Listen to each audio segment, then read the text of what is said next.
This channel does not promote any violent, harmful, or illegal activities. All content provided by this channel is meant for an educational purpose only. বেলডাঙ্গার ঘটনায় NIA তদন্ত দাবি শুভেন্দু অধিকারীর। এর আগেই রাজ্যপালকে চিঠি লিখেছিলেন বিরোধী দলনেতা। এবার গোটা জেলা জুড়ে কেন্দ্রীয় বাহিনী মোতায়েনের দাবি তুললেন শুভেন্দু। ডিটেল নেব। প্রদীপ্ত আমাদের সঙ্গে টেলিফোনে রয়েছেন আমাদের সহকর্মী প্রদীপ্ত। দেখো, শুভেন্দু অধিকারী রাজ্যপালকে তিনি চিঠি লিখেছিলেন যে কেন্দ্রীয় বাহিনী মোতায়েনের জন্য বেলডাঙ্গায়। এবার কিন্তু তিনি গোটা ঘটনার, অর্থাৎ বেলডাঙ্গায় গত দুদিন ধরে যে ঘটনা ঘটছে তার জন্য এনআইএ তদন্ত যেমন ভাবে তিনি দাবি করেছেন, একই সঙ্গে তিনি গোটা জেলা জুড়েই কেন্দ্রীয় বাহিনী মোতায়েনের জন্যও দাবি তুলছেন। এবং এই ক্ষেত্রে তিনি এক্স হ্যান্ডেলে পোস্ট করে কেন্দ্রীয় স্বরাষ্ট্র মন্ত্রককে যেমন ভাবে তিনি বিষয়টা জানিয়েছেন, একই সঙ্গে এনআইএ কে জানিয়েছেন, সিআরপিএফ এবং বিএসএফ দুই কেন্দ্রীয় বাহিনীর নেতৃত্ব যারা দিচ্ছেন তাদেরকে জানিয়েছেন। তার পাশাপাশি গোটা বিষয়টা রাজ্যের মুখ্য সচিব এবং স্বরাষ্ট্র সচিবকেও জানিয়েছেন।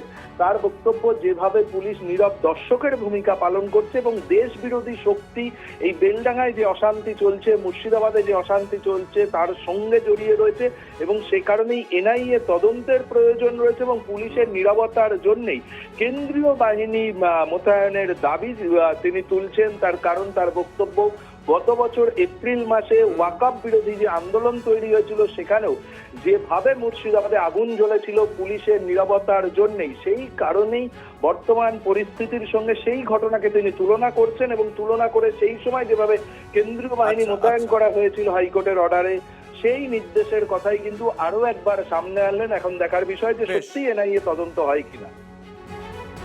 ধন্যবাদ প্রদীপ। আর এরই মধ্যে বেলডাঙ্গা থানায় গেলেন ভরতপুরের বিধায়ক হুমায়ুন কবির। পুলিশের সঙ্গে দেখা করে কথা বলেন তিনি। বেলডাঙ্গা থানায় গেলেন ভরতপুরের বিধায়ক হুমায়ুন কবির, পুলিশের সঙ্গে দেখা করে তিনি কথাও বলেন। বেলডাঙ্গায় হিংসার ঘটনায় অভিযুক্তদের বিরুদ্ধে মামলার আর্জি হুমায়ুনের।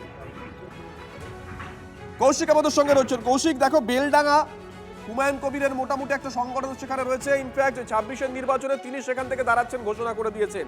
তার কাছে বাড়তি এই জায়গার ভোট। তিনি থানায় গেলেন কি করতে, কি বলেছেন এখনো পর্যন্ত, কি পরিস্থিতি সেখানে? দেখো, তিনি থানায় গেছিলেন যে উদ্দেশ্যে, তিনি যেটা বলেছেন যে থানায় গেছিলেন যাতে অযথা কোনো মানুষকে হয়রানি না করা হয়। কারণ যারা প্রকৃত দোষী, যারা এই হিংসাত্মক আন্দোলনের সাথে যুক্ত ছিল, তা যে সাধারণ দাঁড়িয়ে থাকা মানুষ বা রাস্তার ধারে দাঁড়িয়ে থাকা মানুষ, সেই সব মানুষকে যাতে পুলিশ আধিকারিক ছিলেন থানায়। জায়গা পরিবর্তন করে কথা বলা সম্ভব? দেখো, একদমই এখনো পর্যন্ত শুভজিৎ যেটা শোনা যাচ্ছে, হ্যাঁ বলো। যেখানে এই ঘটনা ঘটেছে, যে হিংসার ঘটনা ঘটেছে, সেই হিংসায় যারা প্রকৃত দোষী সেই সমস্ত ব্যক্তিদেরকে গ্রেপ্তার করার কথা বলেছেন এবং যারা কোনো এই ঘটনায় যুক্ত নয় সেই সব মানুষকে যাতে গ্রেপ্তার না করা হয় এবং সেই সব ব্যক্তিকে গ্রেপ্তার করে যেন এই এলাকার আরো অশান্তি না করা হয় সেই দিকে আবেদন রেখেছেন। এবং যে সাধারণ মানুষ রয়েছে সেই সব মানুষকে যাতে হয়রানি না করা হয় বা আটকের নামে হয়রানি বা সেই সমস্ত কিছু যেন না হয়, সেই সমস্ত বিষয়ে তিনি আলোচনা করেছেন এবং সেই সমস্ত বিষয়ে তিনি বলেছেন যে পুলিশ উপর আশ্বাস দিয়েছেন। তিনি যেটা বলছেন যে গতকালের যে আন্দোলন, সেই আন্দোলনকে তিনি সমর্থন করলেও কোনো হিংসাত্মক আন্দোলন, আজকে যে হিংসার আন্দোলন ঘটেছে সেই হিংসার আন্দোলনকে তিনি সমর্থন করেন না।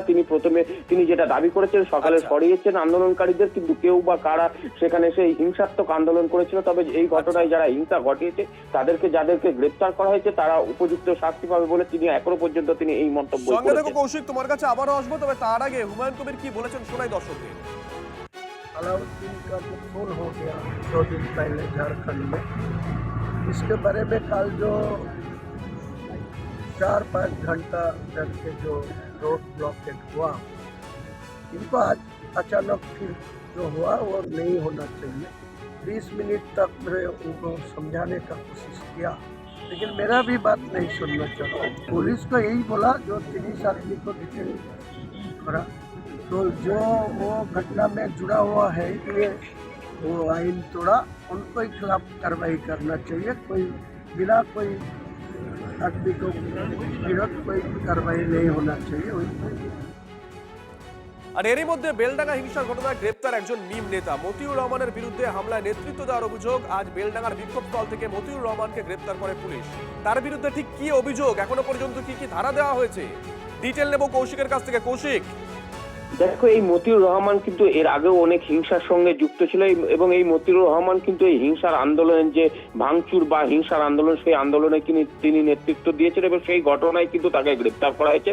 যে রাস্তার উপর আগুন ধরিয়ে বিক্ষোভ দেখানো, জাতীয় সড়ক এবং জাতীয় সম্পত্তিতে ভাঙচুর, যেমন রেল লাইনের এলাকায় ভাঙচুরের ঘটনা, রেল লাইন এবং জাতীয় সম্পত্তি যে জাতীয় সড়ক রয়েছে 12 নম্বর, সেখানে ভাঙচুরের ঘটনা, সেই মামলা রুজু করা হয়েছে এবং অপরদিকে মানুষকে মারধর করা, অর্থাৎ যে ট্রেনে ভাঙচুর, এই বাসে ভাঙচুর এবং সেই বাসের ভাঙচুরের পর তাদের উদ্দেশ্যে পাথর ছোড়া, সেই সমস্ত মামলা কিন্তু তাদের বিরুদ্ধে রুজু করা হয়েছে। তবে এই মতিউর রহমান কিন্তু এর আগেও একাধিকবার বিভিন্ন উস্কানিমূলক কাজকর্ম, অর্থাৎ যে এরকম একটি হিংসাত্মক ছবি, সেই সব জায়গায় তিনি কিন্তু এর আগেও একাধিকবার ছিলেন। সেই রকমই অভিযোগ রয়েছে এই মতিউর রহমানের বিরুদ্ধে। গতকালও তিনি কিন্তু সেই আন্দোলনের নামে যেখানে তাণ্ডব চলছিল সেখানেও তিনি কিন্তু ছিলেন। সেই দুই জায়গা থেকে তাকে চিহ্নিত করে আজ গ্রেফতার করা হয়েছে। শুভজিৎ, ধন্যবাদ।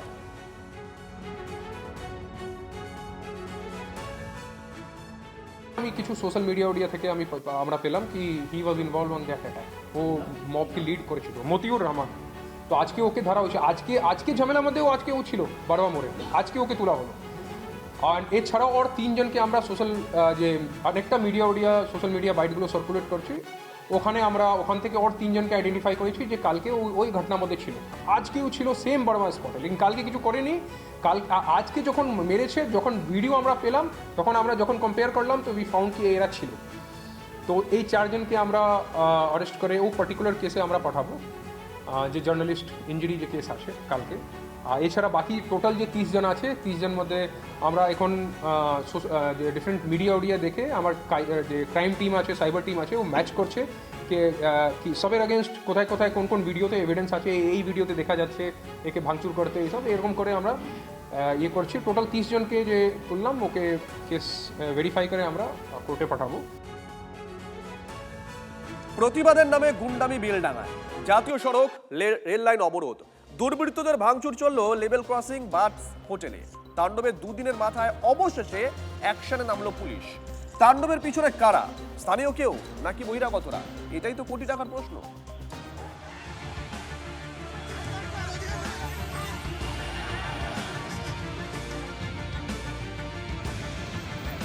শুক্রবারের পর শনিবারও জ্বলল বেলডাঙা। তবে এই দিনের প্রতিবাদের নামে নৈরাজ্য আরো ভয়ঙ্কর হয়ে উঠল।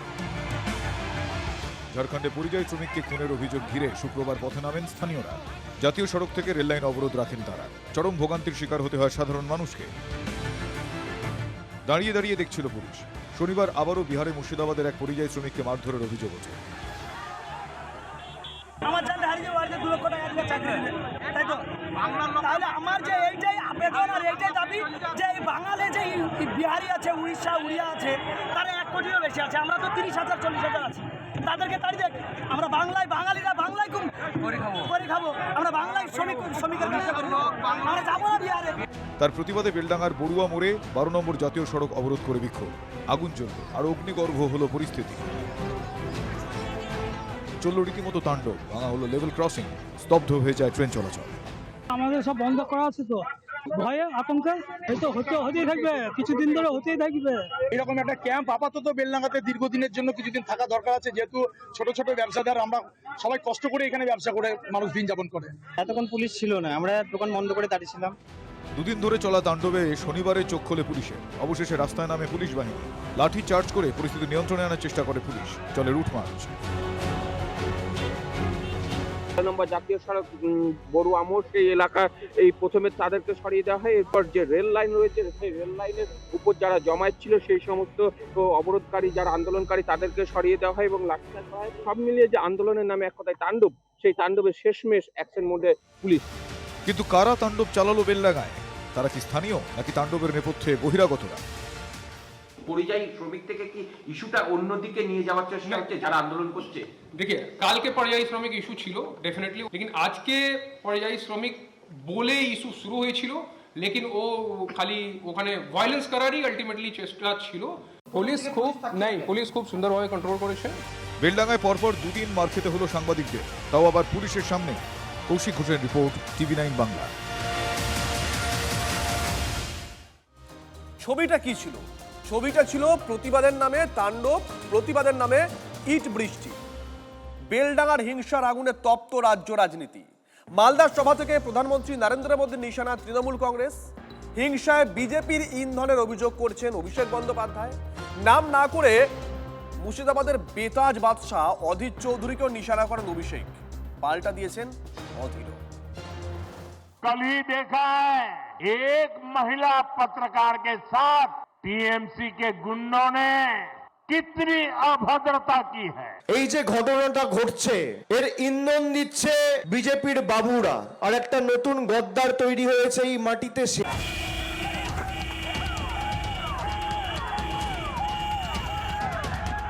হিংসার আগুনে জ্বলছে মুর্শিদাবাদের বেলডাঙ্গা। প্রতিবাদের নামে চলছে গুন্ডামি। তাণ্ডব থেকে বাদ গেলেন না বাসযাত্রীরা, বাস লক্ষ্য করে ইট পাটকেল। মালদা থেকে কৃষ্ণনগরগামী বাসে ভাঙচুর, আহত প্রায় 5 যাত্রী। গাড়ির যে সামনের অংশ রয়েছে সেই কাঠ ভেঙে দেওয়া হয়েছে এবং যাত্রীদেরও মারধর করা হয়েছে। ড্রাইভারের সিট, সেই ড্রাইভারের সিটের পাশে কিন্তু মোটা একটি যে ঢালাই, সেই ঢালাইয়ের টুকরো পড়ে রয়েছে, বড় বড় ইটের টুকরো, সেই সমস্ত ইটের টুকরো এখনো পড়ে রয়েছে। ভাঙচুর করা হয়েছে হোটেল, ফেলে দেওয়া হয়েছে খাবার। বেলডাঙ্গার বড়ুয়ার মোড়ে যখন তুলকালাম পরিস্থিতি, তখন 150 কিলোমিটার দূরে মালদায় সভা ছিল নরেন্দ্র মোদীর। আর মাত্র 20 কিলোমিটার দূরে বহরমপুরে রোড শো করছিলেন অভিষেক বন্দ্যোপাধ্যায়। দুজনের মুখেই উঠে এসেছে বেলডাঙ্গার হিংসার প্রসঙ্গ। বেলডাঙ্গার অশান্তির কথা উল্লেখ করে পরিবর্তনের ডাক দিয়েছেন নরেন্দ্র মোদী। कल ही देखा है एक महिला पत्रकार के साथ टीएमसी के गुंडों ने कितनी अभद्रता की है। स्थिति को बदलना होगा। कमल छाप पर पड़ा आपका एक एक वोट पश्चिम बंगाल के पुराने गौरव को फिर लौटाएगा। আর তৃণমূলের সর্বভারতীয় সাধারণ সম্পাদক অশান্তির পিছনে বিজেপির ইন্ধন দেখছেন। এর ইন্ধন দিচ্ছে বিজেপির বাবুরা, আর একটা নতুন গদ্দার তৈরি হয়েছে এই মাটিতে। আমি যদি আজকে এখানে না আসতাম তাহলে সেই গদ্দারদের অক্সিজেন দেওয়া হতো। কিন্তু শুক্রবার যখন বেলডাঙ্গায় বিক্ষোভের আগুন জ্বলছিল, তখন তার দলের সাংসদ বিধায়কদের কাউকেই দেখা যায়নি। 21-এর বিধানসভা নির্বাচনে মুর্শিদাবাদ তৃণমূলকে 20 জন বিধায়ক দিয়েছিল। 2024-এর লোকসভায় তৃণমূলের 3 সাংসদকে পাঠিয়েছিল। বহরমপুরের তৃণমূল সাংসদ ইউসুফ পাঠানের সংসদীয় এলাকার মধ্যেই পড়ে বেলডাঙ্গা। কিন্তু শুক্রবার ইউসুফ কোথায় ছিলেন? আমাদের এমপি আজকে এত বড় একটা মুর্শিদাবাদের একটা বহরমপুরের মানুষ, বেলডাঙ্গার মানুষ এত বড় একটা সমস্যার মধ্যে ভুগছে, উনি আজ পর্যন্ত একটা কথা পার্লামেন্টে বলে না। আবার আমাদেরকে এখানে এসে সান্ত্বনা দেয়, তাও দেয় না।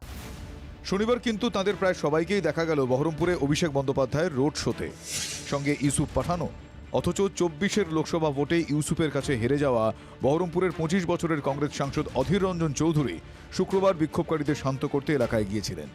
সেই অধীর চৌধুরীকেই নাম না করে আক্রমণ শানালেন অভিষেক বন্দ্যোপাধ্যায়। যারা কোনোদিন মানুষের পাশে থাকেনি, একটা গদ্দারকে, একটা মির্জাফরকে, একটা বিজেপির দামি ক্যান্ডিডেটকে তো আপনারা বিদায় দিয়েছেন, আর একটা নতুন গজিয়েছে। সেটাকে গণতান্ত্রিকভাবে ব্যবস্থা করতে হবে।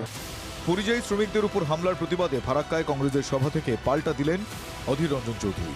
আজকে এখানটা এসছে বাংলার খোকা বাবু, সে কোনো মন্ত্রী নয়, শান্তি নয়, কিন্তু সে আসবে বলে বেলডাঙ্গাতে প্রচুর পরিমাণ লাঠি চার্জ হয়ে গেল। সেখানটায় তৃণমূল দলের না কোনো এমএলএ যাচ্ছে, না কোনো মন্ত্রী যাচ্ছে, না কোনো এমপি যাচ্ছে, না কোনো সরকারের পক্ষ থেকে কোনো উদ্যোগ দেখা যাচ্ছে।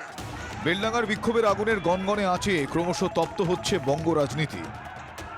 কৌশিক ঘোষ ও শুভতোষ ভট্টাচার্যর রিপোর্ট, TV9 বাংলা।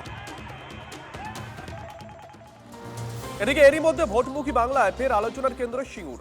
নরেন্দ্র মোদী গুজরাটের মুখ্যমন্ত্রী থাকাকালীন সে রাজ্যে গেছিল ন্যানো কারখানা, নিশ্চয়ই মনে আছে আপনাদের। মোদী আগামীকাল সিঙ্গুরে সভা করতে আসছেন। মোদীর সভার জন্য জোর কদমে প্রস্তুতি চলছে টাটার জমিতে। সিঙ্গুর থেকে শিল্প নিয়ে কি বার্তা দেবেন মোদী? ক্ষমতা এলে এই সিঙ্গুরে টাটাদের ফেরতের কথা বারবার বলছে বঙ্গ বিজেপি নেতৃত্ব। এ নিয়ে সিঙ্গুরের সভা থেকে নরেন্দ্র মোদী কি বলেন? জমি আন্দোলনের রাতুর ঘরে নজর রাজ্য রাজনীতি। ভোটের আগে বঙ্গবাসীকে উপহার প্রধানমন্ত্রীর। দেশের প্রথম বন্দে ভারত স্লিপার ট্রেন পেল বাংলা।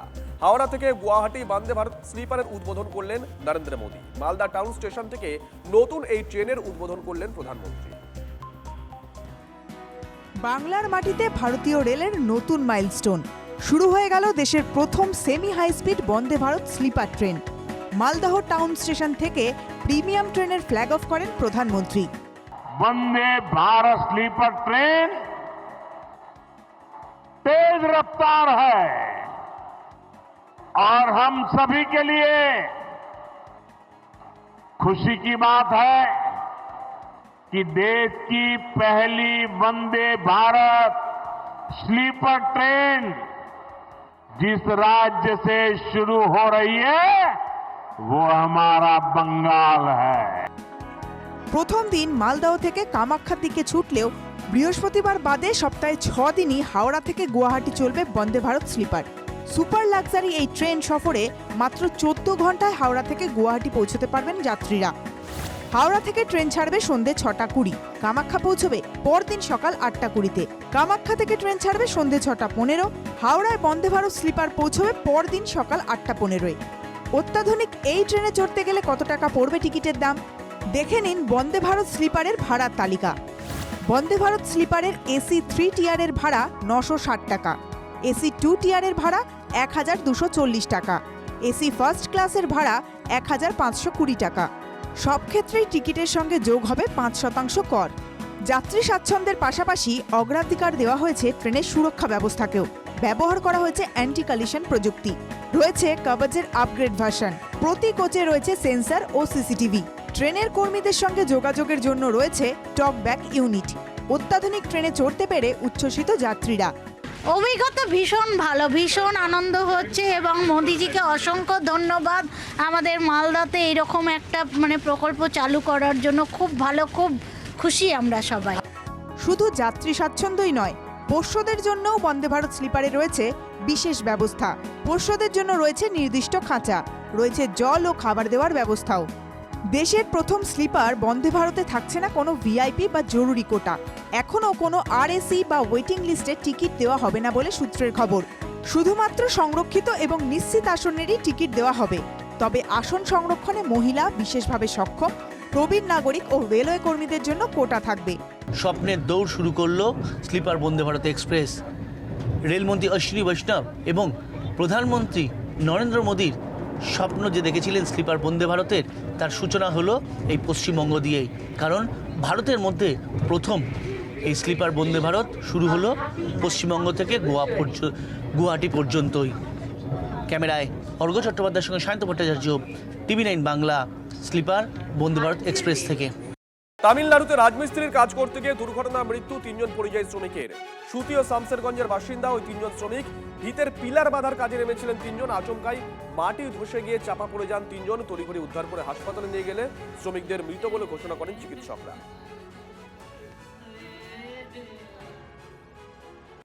অন্যদিকে নেজাট কাণ্ডে আদালতে স্বস্তি। শেখ শাহজাহানের স্ত্রীর 5000 টাকার বন্ডে তসলিমা বিবির আগাম জামিনের আবেদন মঞ্জুর করল বারাসাত আদালত। প্রসঙ্গত, সিবিআই ও ইডি সন্দেশখালী মামলায় অন্যতম সাক্ষী ভোলানাথ ঘোষের গাড়িতে ধাক্কার ঘটনায় নাম উঠে আসে তসলিমার।